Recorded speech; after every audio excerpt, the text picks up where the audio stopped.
الحمدللہ رب العالمین والصلاة والسلام علی محمد الامین اعوذ باللہ من الشیطان الرجیم بسم اللہ الرحمن الرحیم۔ خواتین و حضرات، ہم سورہ بنی اسرائیل کی آیت 64 کا مطالعہ کر رہے ہیں۔ اس آیت میں ابلیس کا چیلنج بیان ہوا ہے۔ اس نے جب اللہ تعالیٰ سے مہلت مانگی اور یہ کہا کہ مجھے اگر قیامت کے دن تک موقع دے دیا جائے تو میں یہ بتا دوں گا کہ جو مخلوق آپ نے انسان کی حیثیت سے پیدا کی ہے، اس میں تھوڑے ہی لوگ فردوس کے مستحق ٹھہریں گے۔ اس کے جواب میں اللہ تعالیٰ نے فرمایا کہ میں نے یہ دنیا ابتلا ہی کے اصول پر بنائی ہے۔ انسان کو وہ سب صلاحیتیں دے دی گئی ہیں جو اس ابتلا میں کامیاب ہونے کے لیے ضروری ہیں۔ اس لیے اب جو کچھ تم کر سکتے ہو جا کے کرو۔ دوسرے لفظوں میں مہلت دے دی گئی۔ یہ کہہ دیا گیا کہ جس طرح انسانوں کے اندر وہ لوگ پیدا ہوتے رہیں گے جو خود اپنے ہی ابنائے نو کو گمراہ کریں گے، اسی طرح جنوں کے شیاطین بھی یہ کام کرتے رہیں گے۔ اللہ تعالیٰ نے ہدایت اور گمراہی کے لیے جو قاعدہ بنایا ہے، اس کے مطابق اس کی ابتدا تو انسان کے ارادے سے ہوتی ہے، لیکن جب ارادہ ایک سمت اختیار کر لیتا ہے تو پھر شیاطین کے لیے بھی موقع ہوتا ہے۔ وہ اگر غلط ارادہ کر لیا گیا ہے تو اس میں اپنے وسوسے ڈالتے ہیں، اور اگر صحیح ارادہ ہے تو اللہ کے فرشتوں کی تائید حاصل ہو جاتی ہے۔ اس میں بھی کوئی بے انصافی نہیں کی گئی۔ اگر شیطان کو اور ذریت شیطان کو موقع دیا گیا ہے کہ وہ وسوسے ڈالے، گمراہ کرے، غلط راستوں کی طرف رہنمائی کرے، تو دوسری جانب فرشتوں کی بھی ایک بڑی مدد فراہم کر دی گئی ہے کہ انسان اگر صحیح ارادہ کرے گا، صحیح سمت میں چلے گا، تو اس کو اللہ تعالیٰ کے ملائکہ کی تائید حاصل ہوگی۔ یہاں یہ فرمایا تھا کہ اب یہ مخلوق تو بن گئی، پے در پے اس کی ذریت دنیا میں آتی رہے گی۔ جو تیرا بس چل سکتا ہے تو بھی چلا لے، اور میں نے جو صلاحیتیں انسان کو دی ہیں ان کا ظہور بھی اب دیکھ لیا جائے گا کس طریقے سے ہوتا ہے۔ اس میں یہ کہا تھا کہ تو اپنے غوغا سے انہیں گھبرا لے۔ اس کی وضاحت میں نے کر دی تھی۔ دوسری بات یہ فرمائی اور ان پر اپنے سوار اور پیادے چڑھا لا، یعنی باقاعدہ طاقت کر۔ یہ طاقت جنات کے لشکر بھی کرتے رہتے ہیں۔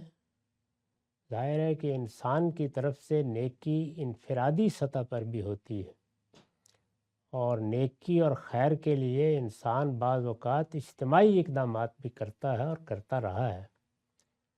تو اگر انفرادی ہے تو وساوس کافی ہو جاتے ہیں، اگر اجتماعی ہے تو پھر لشکروں کے حملے ناگزیر ہو جاتے ہیں۔ چنانچہ شیطان اور اس کی ذریت کو یہ موقع بھی دیا گیا ہے کہ وہ اپنے سوار اور پیادے چڑھا لائے۔ یہ سوار اور پیادے جس طرح جنات میں سے طاقت کرتے ہیں، اسی طریقے سے انسانوں میں سے بھی کرتے ہیں۔ چنانچہ میں نے لکھا ہے، یعنی اپنے لشکروں کے ساتھ ان پر حملہ آور ہو جا۔ یہ محض استعارہ نہیں ہے بلکہ امر واقعی بھی ہے۔ دنیا کی تاریخ میں بارہا ایسا ہوا ہے کہ شیطان کے پیروں لوگوں کو دین حق سے پھیرنے کے لیے اپنی فوجیں بھی چڑھا لائیں۔ یعنی ظاہر میں بھی یہ ہوتا ہے، جب شیطان یہ کوشش کرتا ہے کہ وہ لوگوں کو ضلالت یا گمراہی کے راستے پہ ڈال دے اور وہ اس کی بات مان لیتے ہیں، تو انفرادی طور پر بھی جو کچھ کرتے ہیں ان کے بڑے بڑے لشکر، ان کی سلطنتوں کے حکمران، ان کے فاتحین، وہ بھی اس میں اپنا کردار ادا کرتے ہیں۔ ان کے مال اور اولاد میں ان کا ساجی بن جا۔ یہ مال اور اولاد میں ساجی یا شریک بننے کا کیا مطلب ہے؟ اس پر میں نے حاشیہ لکھا ہے، یہ اس وقت ہوتا ہے جب شیطان لوگوں کو مشرکانہ اوہام میں مبتلا کر کے توہمات کے بت تراشتا اور لوگوں کو ان کی پرستش کے آداب سکھاتا ہے۔ پہلے شرک پیدا ہوتا ہے، شرک کی بنا ظاہر ہے کہ اوہام پر ہوتی ہے، یعنی انسان میں جو ایک خوف کی جبلت رکھی گئی ہے اس کو انگیخت کیا جاتا ہے۔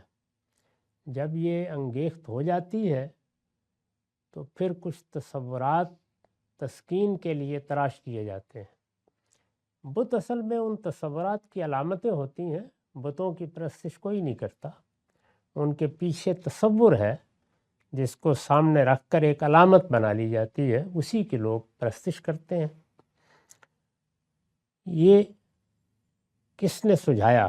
ظاہر ہے کہ انسان کے اندر جو خوف کی جبلت ہے وہ اس کو اندیشہ ناک تو کر سکتی ہے، لیکن اس طرح کے اوہام پیدا کر دیے جائیں کہ تمہارے گرد و پیش میں کچھ ہستیاں ہیں، کچھ اس کائنات میں کارفرما قوتیں ہیں جو خدا کے مقابل میں یا خدا کے سوا یا خدا کے ساتھ تمہاری بگڑی بناتی اور بگاڑتی ہیں۔ یہ صورت جب پیدا ہو جاتی ہے تو پھر مشرکانہ مذاہب وجود میں آ جاتے ہیں، اور مشرکانہ مذاہب میں ایک خدا کی پرستش کا تصور آہستہ آہستہ پیچھے چلا جاتا ہے، اور جن ہستیوں کو کوئی حیثیت دی ہوتی ہے پھر انہی کے مندر بنتے ہیں، انہی کے استھان بنتے ہیں، انہی کے دربار بنتے ہیں، انہی کی درگاہیں وجود میں آتی ہیں، پھر ان کے آداب ہوتے ہیں، یعنی ان کے ساتھ یہ معاملہ کرنا ہے، ان کے یہ تہوار ہیں، ان کے یہ رسوم ہیں، ان کی عبادت کے لیے یہ مراسم بجا لانے ہیں، یہ سب چیزیں اس کے بعد وجود میں آ جاتی ہیں۔ چنانچہ وہ اپنے مال میں سے ان کا حصہ نکالتے، اب نظریں پیش کی جاتی ہیں۔ تو یہ جو فرمایا کہ ان کے مال اور اولاد میں ان کا ساجی بن جا، تو مطلب یہ ہے کہ مال میں اللہ کا حصہ تو مقرر ہے، وہ اس نے ہمیشہ سے مقرر کر رکھا ہے، وہ زکوٰۃ کی صورت میں بھی ہے اور انفاق کی صورت میں بھی ہے، لیکن جس وقت مشرکانہ اوہام اپنے مذاہب بناتے ہیں تو پھر وہ مال میں ان کا حصہ بھی نکالتے ہیں، اسی طرح اولاد میں چنانچہ وہ اپنے مال میں سے ان کا حصہ نکالتے، ان کے آستانوں پر جا کر نظریں پیش کرتے، اپنی اولاد کے نام ان کے نام پر رکھتے، اور ان کی رضا جوئی کے لیے بعض اوقات اپنی اولاد کو قربان تک کر دیتے۔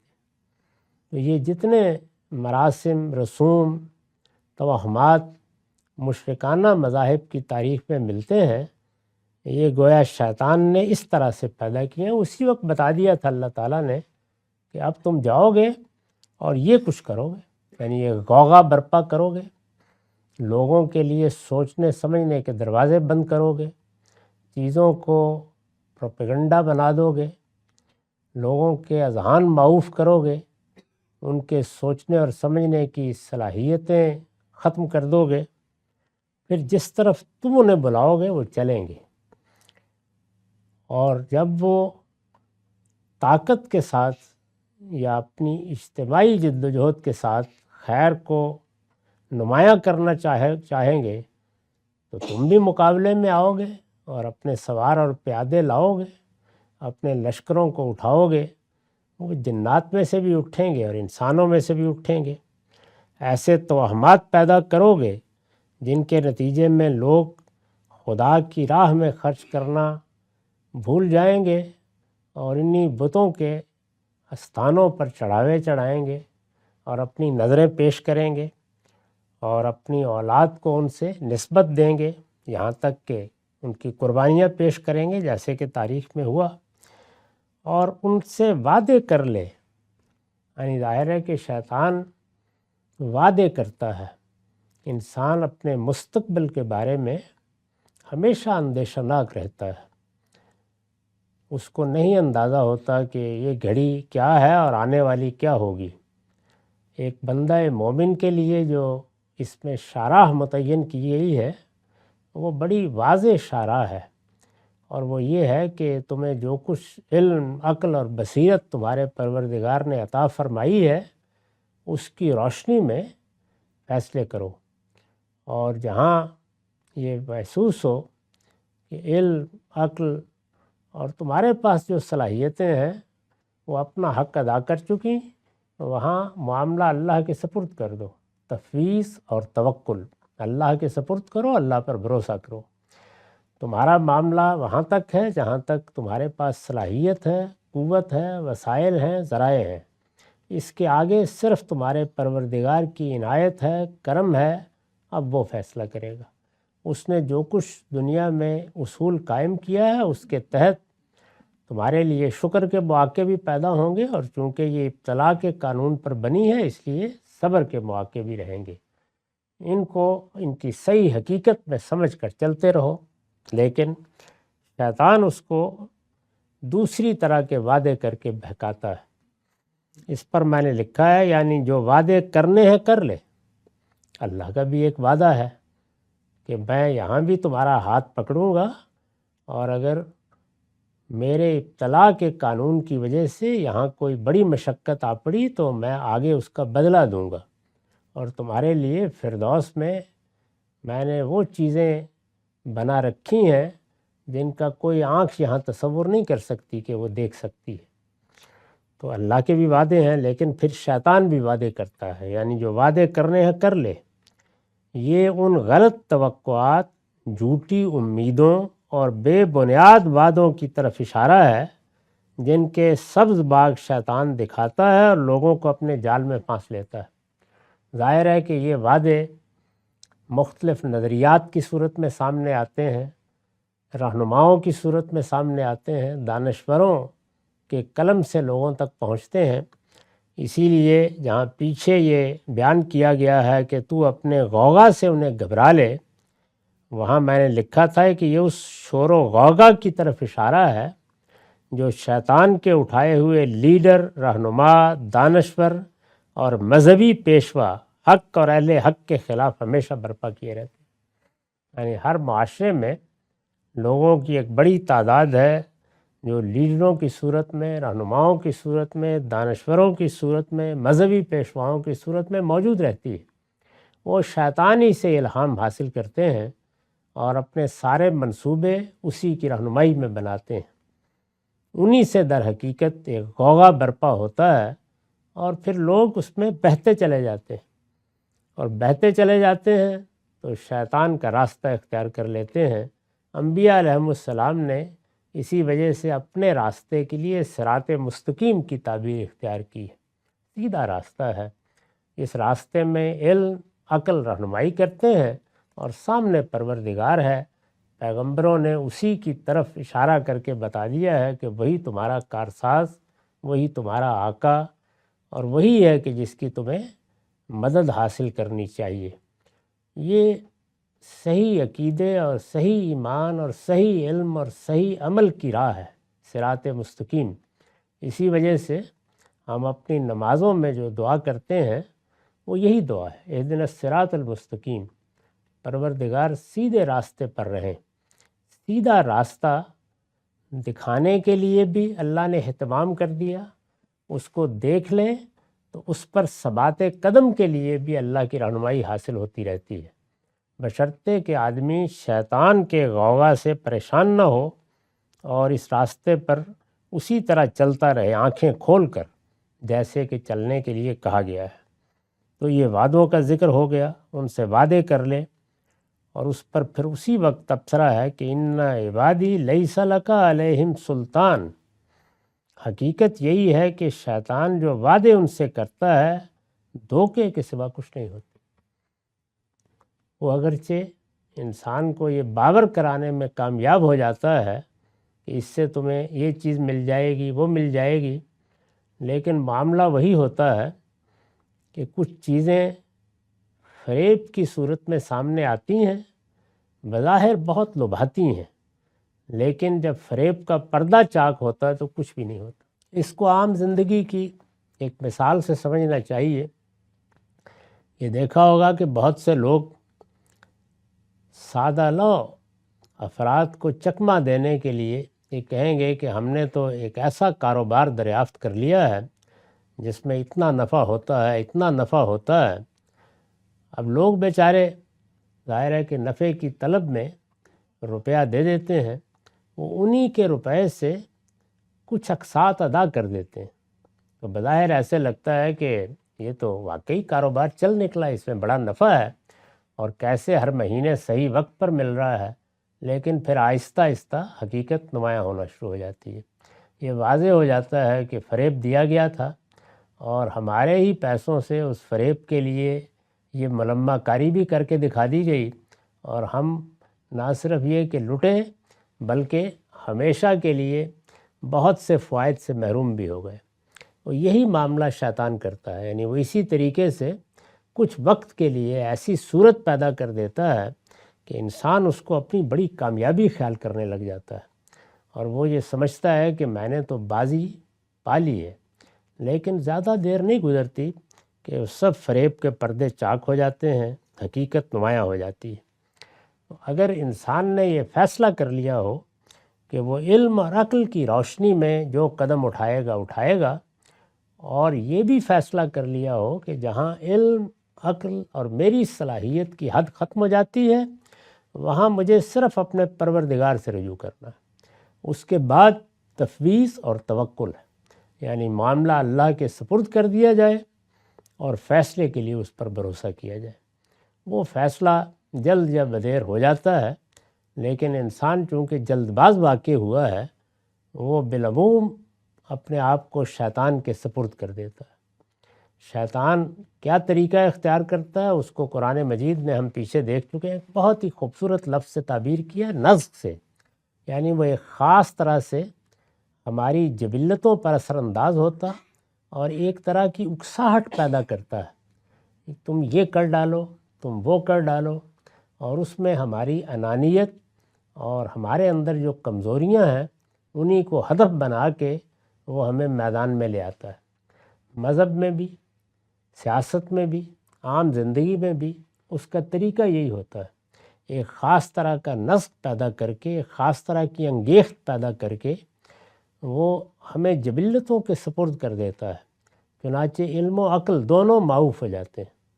یعنی انسان کے اندر جو جذبات رکھے گئے ہیں اور جس طرح کی خواہشات ہیں وہ ان کے ہاتھ میں کھلونا بن کے رہ جاتا ہے، علم اور عقل کی بادشاہی ختم ہو جاتی ہے، اور جب علم اور عقل کی بادشاہی ختم ہو جاتی ہے تو ہم اس وقت غصے میں آتے ہیں، ہم اس وقت اشتعال میں آتے ہیں، ہم اس وقت جذبات کا اظہار کرتے ہیں، اس وقت ہمارے الفاظ علم و عقل کی ترازو میں تولے ہوئے الفاظ نہیں رہتے، ہم اپنے آپ کو بھی اپنی گرفت میں نہیں رکھ پاتے، اور جب نہیں رکھ پاتے تو اس وقت شیطان آ جاتا ہے۔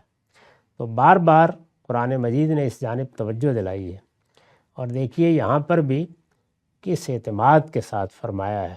یہ اللہ کے بندوں کے لیے معمولی بشارت نہیں ہے، بہت غیر معمولی خراج تحسین ہے۔ پہلے یہ کہا کہ حقیقت یہی ہے کہ شیطان جو وعدے ان سے کرتا ہے دھوکے کے سوا کچھ نہیں ہوتے۔ یہ تبصرہ کرنے کے بعد شیطان سے کہا، ظاہر ہے اس وقت مکالمہ نقل ہو رہا ہے، تو فرمایا کہ ان عبادی لیس لک علیہم سلطان، میرے بندوں پر ہرگز تیرا کوئی زور نہ چلے گا۔ یہاں جو اصل زور ہے وہ عبادی کے لفظ پر ہے، یعنی اگر انسان نے اس حقیقت کو سمجھ لیا کہ میں اس پروردگار کا بندہ ہوں جو میرا خالق ہے، تو پھر وہ رشتہ وجود میں آ جاتا ہے جس میں شیطان کے لیے دراندازی کے راستے ہی بند ہو جاتے ہیں۔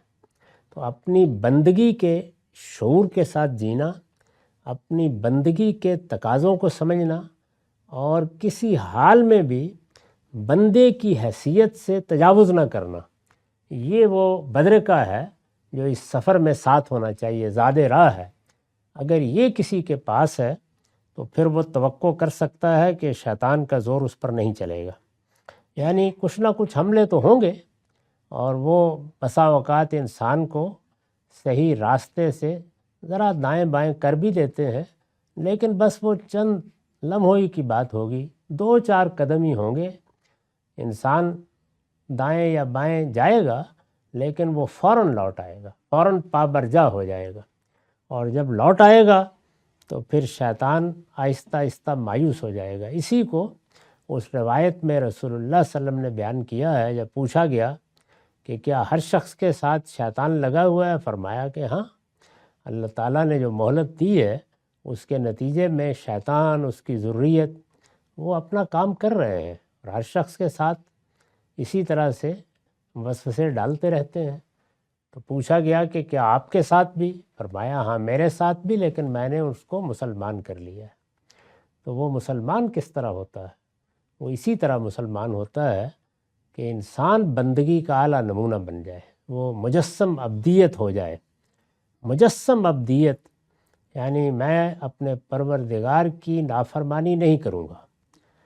یہ جو روزے کا مہینہ آ رہا ہے اس میں بھی در حقیقت یہی تربیت دی جاتی ہے، مجسم اطاعت بن کے انسان رہتا ہے، اور اس میں ایسی جبلتوں پر پابندی لگائی جاتی ہے جو اپنا زور کرنے سے روکی نہیں جا سکتی، چنانچہ وہ زور کرتی ہیں تو بندہ پھر شعور کی سطح پر کھڑا ہو جاتا ہے۔ اگر آپ دیکھیں روزے کی اگر تحلیل کر کے دیکھیں تو ابتدا میں چند گھنٹے جب گزر جاتے ہیں، اس کے بعد وہ جبلتیں پورے زور سے حملہ آور ہوتی ہیں، اور جب وہ حملہ آور ہوتی ہیں تو آپ کس طرح اپنے آپ کو روکتے ہیں کہ میں پانی نہیں پیوں گا، اگرچہ پیاس آخری درجے میں لگ گئی ہے، میں کچھ نہیں کھاؤں گا اگرچہ بھوک سے برا حال ہو رہا ہے۔ یہ کیا چیز ہے جو روکتی ہے؟ اگر غور کیجئے تو علم و عقل کا فیصلہ، اور علم و عقل کا وہ فیصلہ کیا ہے کہ میں بندہ ہوں اور میرے پروردگار نے ہدایت فرما دی ہے، میں اس طرف نہیں جاؤں گا۔ تو اس کے معنی یہ ہے کہ تربیت اس چیز کی جاتی ہے کہ اگر تم اس حقیقت کو سمجھ لو گے کہ تم بندے ہو تو پھر علم و عقل حکمرانی کریں گے، اور اگر اس حقیقت کو فراموش کر دو گے تو پھر جبلتیں حکمرانی کریں گی۔ ان دونوں ہی کے درمیان کشمکش ہے جس سے وہ امتحان پیدا ہوتا ہے جس میں اللہ تعالیٰ نے انسان کو ڈالا ہے۔